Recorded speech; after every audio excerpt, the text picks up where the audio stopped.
오늘은 베드로후서입니다. 베드로후서 2장 12절부터 22절까지 보겠습니다. 베드로후서 2장 12절부터 17절까지. 우리 먼저 기도하겠습니다. 하나님, 이 아침 깨워주신 하나님, 하나님이 살아계심을 두고 기도합니다. 이 아침에 말씀으로 기도로 나아갈 때 우리 심령을 새롭게 하시고 또 우리 영육간에 강건하게 하시고 온전히 주님으로 기쁜 마음, 새로운 마음, 주님으로 행복한 마음, 소망하는 마음 갖게 하여 주시길 원합니다. 예수님 이름으로 기도를 드립니다. 아멘. 우리 베드로후서 2장 12절부터 22절까지 한번 읽어보겠습니다. 시작. 그러나 이 사람들은 본래 잡혀 죽기 위하여 난 이성 없는 짐승 같아서 그 알지 못하는 것을 비방하고 그들의 멸망 가운데서 멸망을 당하며 불의의 값으로 불의를 당하며 낮에 즐기고 노는 것을 기쁘게 여기는 자들이니 점과 흠이라. 너희는 너희와 함께 연애할 때에 그들의 속임수로 즐기고 놀며 음심이 가득한 눈을 가지고 범죄하기를 그치지 아니하고 굳세지 못한 영혼들을 유혹하며 탐욕에 연단된 마음을 가진 자들이니 저주의 자식이라. 그들이 바른 길을 떠나 미혹되어 부올의 아들 발람의 길을 따르는도다. 그는 불의의 싹을 사랑하는 따가 자기의 불법으로 말미암아 책망을 받되 말하지 못하는 나귀가 사람의 소리로 말하며 이 선지자의 미친 행동을 저지하였느니라. 이 사람들은 물 없는 샘이요 광풍에 밀려가는 안개니 그들을 위하여 캄캄한 어둠이 예비되어 있나니 그들이 허탄한 자랑의 말을 토하며 그릇되게 행하는 사람들에게서 겨우 피한 자들을 음란으로서 육체의 정욕 중에서 유혹하는도다. 그들에게 자유를 준다 하여도 자신들은 멸망의 종들이니 누구든지 진 자는 이긴 자의 종이 됨이라. 만일 그들이 우리 주 되신 구주 예수 그리스도를 알므로 세상의 더러움을 피한 후에 다시 그 중에 얽매이고 지면 그 나중 형편이 처음보다 더 심하리니 의의 도를 안 후에 받은 거룩한 명령을 저버리는 것보다 알지 못하는 것이 도리어 그들에게 나으니라. 참된 속담에 이르기를 개가 토했던 것에 돌아가고 돼지가 씻었다가 더러운 구덩이에 더러워 누웠다 하는 말이 그들에게 응하였도다. 아멘. 거짓 선생들의 속임수에 대한 이야기고 또 그들의 말로 그들의 그 결국에 대한 이야기입니다. 우리가 어떤 분이 이런 글을 썼어요. 아무도 회신시키지 못하는 설교. 그죠? 우리 말씀을 전하는 사람들, 설교하는 사람들, 말씀을 가르치는 사람들이 어떻게 합니까? 인기를 얻기 위해서는 지역 설교를 하지 않죠.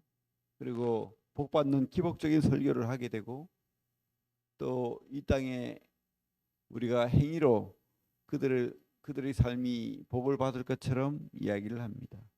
또 하나님은 지역이 없다. 하나님 모든 사람이 구원을 받을 것처럼 이야기합니다. 모든 사람이 복을 받을 것처럼 이야기합니다. 하지만 그렇게 인기를 끌기 위해서 그렇게 하면 사람들이 모일 수는 있겠지만은 결국은 뭐죠? 다 같이 멸망의 구렁텅이로 가게 된다는 것입니다. 특별히 오늘 우리 어제부터 이 거짓 선생들의 그 가르침과 말로에 대해서 이야기를 하고 있는데 거짓 선생들은 첫째로 이 예수 그리스도에 대한 그 확신이 없어요. 예수 그리스도를 부인합니다. 그리고 그들은 자기들의 철학, 자기들의 과학, 자기들의 생각이 더 중요한 거예요. 호색하고 그죠? 호색한다는 것이 뭡니까? 음란하고 자기 육신을 따른다는 것이죠. 탐심하고 음란하고 불의하고 그리고 자기 본능으로 행하는 거예요. 자기 본능으로. 아마 이때에 그 쾌락적 영지주의, 그죠? 그런 쾌락적 영주주의가 있었지 않나 이런 생각이 들어요. 물론 영주주의 중에는 그 금욕적 영주주의도 있습니다, 그죠? 그런데 이 쾌락적 영주주의는 특별히 그 육신은 악하고 영은 좋은 것이다. 그래서 육신은 본능대로 마음대로 타락한 대로 살면 된다. 왜? 어차피 멸망할 것이니까. 이렇게 하는 거죠. 그래서 육신으로 임한 우리 주님을 부인하는 그런 가르침을 가르쳤다고 보입니다.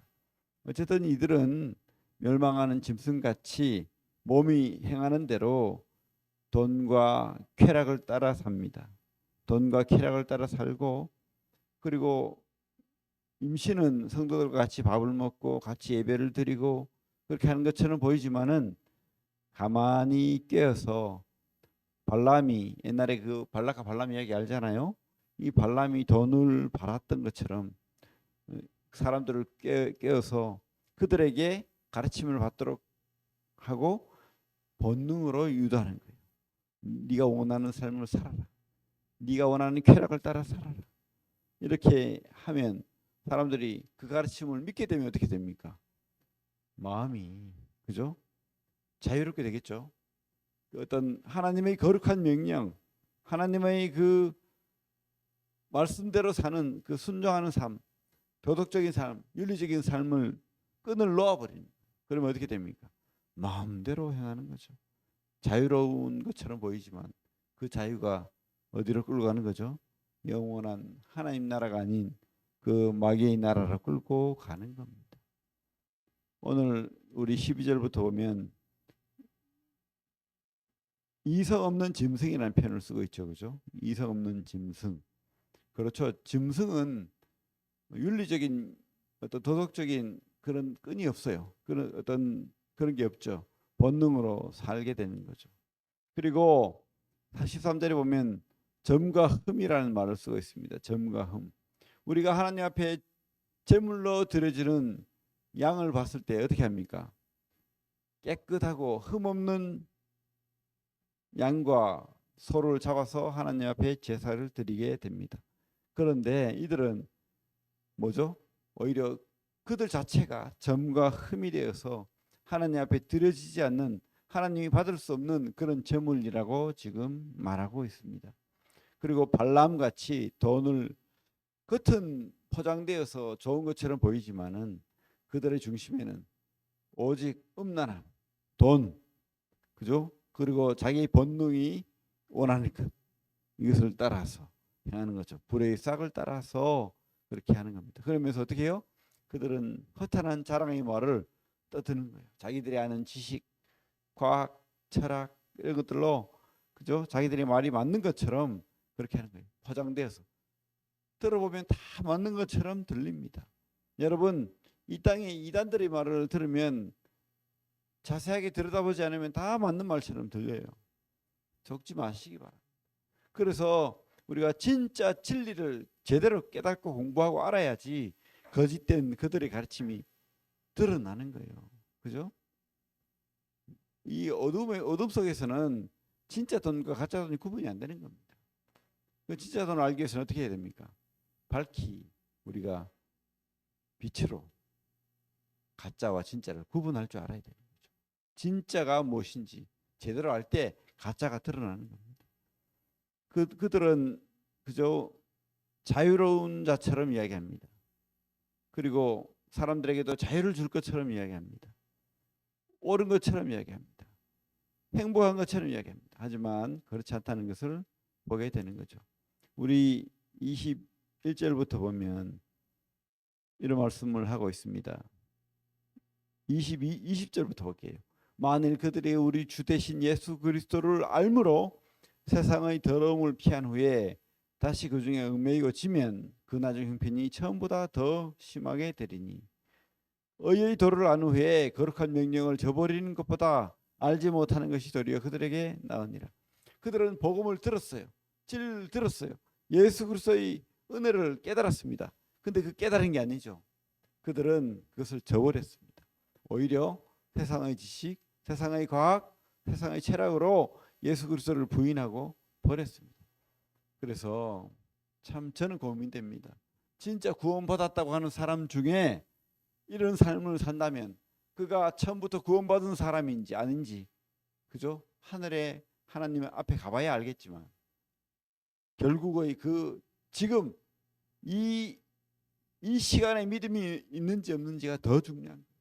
지금 주님을 버리고 지금 진리를 버리고 지금 타락한 삶을 산다면 그는 구원받지 않은 사람이라는 것을 보여주는 거예요. 그 열매가 그 결국을 보여준다고 보입니다. 22절에 잠언 26장에 있는 말씀으로 베드로가 말하고 있습니다. 개가 그 토하였던 것에 들어가고 돼지가 씻었다가 그 더러운 구덩이에 더러 누웠다 하는 말이 그들에게 응하였도다. 그죠? 개가요 토하였던 것을 더러 먹습니다. 그리고 돼지가 씻고 깨끗한 것을 좋아해요. 그런데 그렇게 깨끗하게 씻겨 놓으면 어떻게 합니까? 그가 더럽던 그 원래의 모습으로 더럽던 그 오물통으로 다시 들어가서 뒹굴고 하는 거예요. 우리가 그런 돼지와 개가 아니라는 겁니다. 구원받은 자는 거룩한 명령을 받은 자입니다. 하나님의 뜻을 따라서 순종하는 삶을 사는 사람이 바로 구원받은 사람의 열매라고 확신합니다. 여러분, 우리에게 자유가 주어졌습니다. 하지만 그 자유는 하나님의 말씀으로 하나님 앞에 순종함으로 살아라고 지금 우리에게 권면하고 있는 거예요.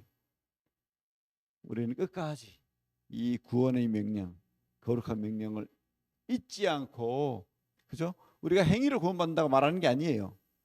우리가 진짜 그분 앞에 믿음이 있다면, 구원받은 사람이라면 그 거룩한 명령을 따라서 사는 자들이 되어야 하겠습니다. 오늘도 주님의 말씀을 따라 하루하루 행복한 주님의 그 기쁘신 뜻을 따라 사는 자가 성도들이 되기를 원합니다. 예, 우리 기도하겠습니다. 하나님, 이 아침에 참 의미한 그 말씀을 또 보게 됩니다. 그 당시에 베드로 사도의 초대교회 때도 이렇게 교회를 해방하고 말씀을 해방하는 거짓된 진리를 가진 자들이 많은 것을 보게 됩니다. 주님, 이 시대에도 그런 어리석고 미련한 것으로 우리를 꿰고 유혹하고 미혹하는 자들이 있음을 보게 됩니다. 주여, 당신의 말씀을 깨닫게 하시고 당신의 구원하심의 뜻을 우리가 알고 순종하는 그런 성도들이 다 될 수 있도록 돈과 물질과 그 육체의 음란함을 따라 살지 않도록 주여 도와주시고 주님 성령으로 역사해 주시길 원합니다. 예수님 이름으로 기도를 드립니다. 아멘.